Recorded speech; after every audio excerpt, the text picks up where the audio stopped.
Let's drop the pretense for a minute. The scramble isn't just about barrels, efficiency, or fancy new automation. The real story is who controls the lowest hanging fruit in the world's oil reserves, especially those tucked inside regions within our geopolitical orbit. That prize has shaped strategy since the first gushers went vertical. And at this moment, it's more consequential than ever. Brazil, Guyana, Argentina, Venezuela, each one escalating output, each one in direct dialogue, sometimes conflict, sometimes silent partnership with American interest and capital. Guyana's gone from a footnote to a force, production leaping from roughly 400,000 to over 600,000 barrels a day, while Brazil's output is smashed through 4.9 million, that 4.9 million barrel mark this summer on the back of a staggering offshore investment. Argentina is suddenly a shale giant. Even Venezuela's been pulled back into the orbit by a shift in sanctions policy, unleashing over 900,000 barrels a day bound for American refiners when the right levers are pulled. There's a logic at work here. Infrastructure deals, sanction lifts, private equity opens one door, state diplomacy another. It's a calculated weaving of access routes, a pipeline here, an export license there, deep relationships with local players. Not every move is visible on the chessboard, but each is designed to tilt the axis of supply toward the U.S. sphere, often at the exact moment global competitors play distraction. Well, here's the uncomfortable truth. The masses want the lifestyle they see on American screens, not the sacrifice politicians love to preach about.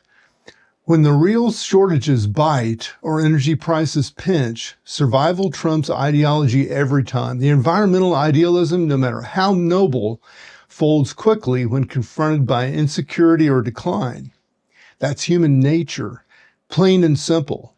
The sector's job right now is not to resist that pull, it's to execute, to secure reliable flows from reserves nobody else can reach with equal speed or leverage, and to channel the spoils back into a system built for American stability.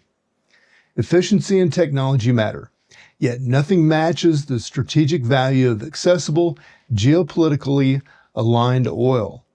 Now, the domestic front, U.S. upstream oil and gas activities carving a modest rebound to close out September. Rig counts have moved up 4 weeks in a row, climbing to 549. Texas and New Mexico are shouldering most of that growth, though the count still sits at a multi-year low, barely a shadow of the 1,000 rig era. I mean, oil-directed rigs rose by 6. Gas rigs ticked down. Benchmark prices, it tells its own story. WTI under $63, Brent at $67. Henry Hub gas just above $3.30. M&A is running hot with deal volume up 35% over last year. Companies chasing not just barrels, but scale and operational runway. Operators are living and dying on capital discipline and efficiency gains, digital well monitoring, automation, advanced geosteering. The playbook it's all ringing, the most from what's left here, minimizing the drag of cost inflation and leaning ever harder on the smart deployment of new tech. No one's swinging big for growth. Everyone's eyes are still on returns per dollar, per barrel, per foot drilled. Now, globally, forces outside of our control shape the sands. OPEC's maneuvers, conflict spillover, election noise, labor strife at home, court fights over environmental rules. None of it changes the core American thesis. Secure what's within reach, deepen our power position, and don't let a moment of weakness hand the supply advantage to a rival. I'm Mark Roach, and this is FutureWise Energy. Stay sharp, stay adaptable.